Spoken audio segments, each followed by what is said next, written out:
ये वाला जो शेप है ना, ये होता है बाजू के लिए ऐसे। तो सबसे पहला तो लंबाई का निशान लगाइए। लंबाई हमारे 10 इंच की है तो आधा इंच ऊपर ही मार्जिन देंगे 10.5, और यहाँ से मैं 3.5 इंच ले लूँगा ऊपर से, और ये हमने 7 इंच पे लगा दी।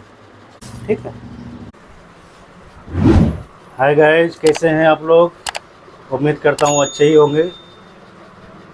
तो आज मैं सिखाऊंगा आपको पफ बाजू कैसे कटिंग होती है। आज पफ बाजू की कटिंग बताऊंगा, और प्लस फ्रेंच कर्व के बारे में बताऊंगा आपको कि फ्रेंच कर्व कैसे करी आती है। फ्रेंच कर्व से एक चीज़ से कई काम होते हैं, उसके बारे में बताऊंगा आपको। तो ये चीज़ें ध्यान से देखिएगा। ये जो मैं दिखा रहा हूँ आपको, इसमें एक नहीं अनेक काम हो जाती हैं, और उसे बड़े ध्यान से देखना आपको। हर तरह के शेप, जिस तरह के शेप करना चाहें बहुत इजी हो जाएगी, आपको किसी चीज़ की ज़रूरत पड़ेगी नहीं। जैसे कई व्यूअर्स हमारे कह रहे थे कि भैया हमारे से बाजू की शेप ही नहीं बनती, तो बाजू की शेप भी बड़े आराम से बनेगी, आर्म होल की भी शेप बड़े आराम से मिलेगी। इसे कहते ही हैं फ्रेंच कर्व स्केल। ठीक है, ये देखिए, ये हमारे हाथ में है, इसे ही कहते हैं फ्रेंच कर्व स्केल। ये चीज़ें आप मंगवा लेना अगर नहीं है तो, और इसी से कई शेप बनेंगे आपकी, आर्म होल की, बाजू की, गले की। अगर प्रिंसेस कट ब्लाउज बनाते हैं उसके में काम आ जाते हैं, कई चीज़ों में काम आती है ये। तो इसको आप एक एक चीज़ करके नोट कर लें। मैंने क्या क्या बताया आपको। बाजू के लिए शेप में काम आ जाते हैं पहला। दूसरा आपको आर्म होल में काम आएगी, 2 हो गए।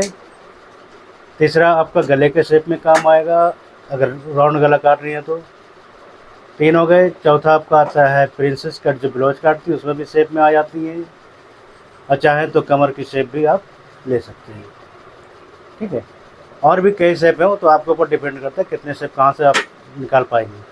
तो एक फ्रेंच स्केल से कई काम होते हैं, इसीलिए इसका नाम रखा गया है फ्रेंच कर्व स्केल।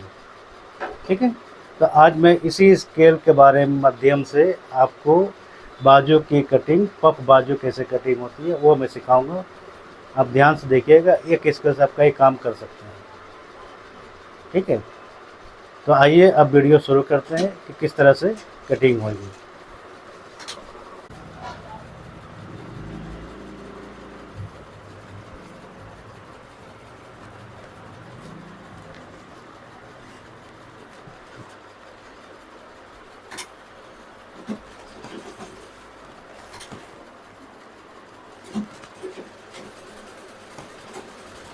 ये वाला जो शेप है ना, ये होता है बाजू के लिए ऐसे।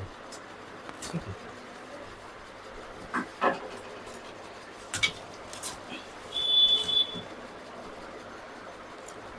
तो सबसे पहला तो लंबाई का निशान लगाइए। ये हो गया निशान। लंबाई हमारे 10 इंच की है तो आधा इंच ऊपर ही मार्जिन देंगे 10.5। ठीक है, कपड़े काम पड़ रहा है।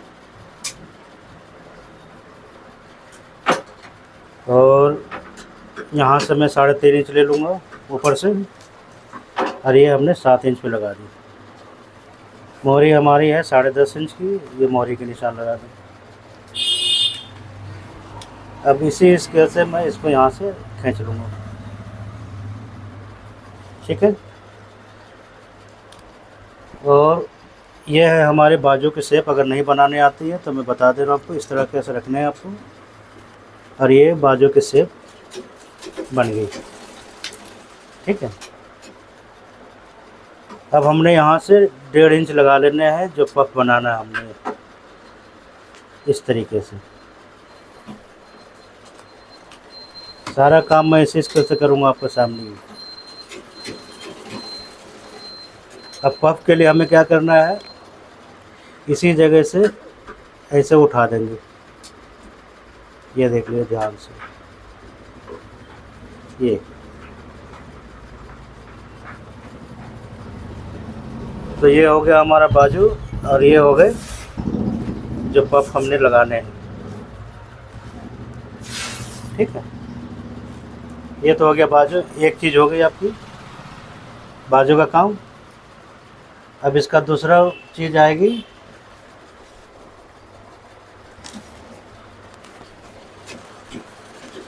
जैसे ये सूट है हमारा।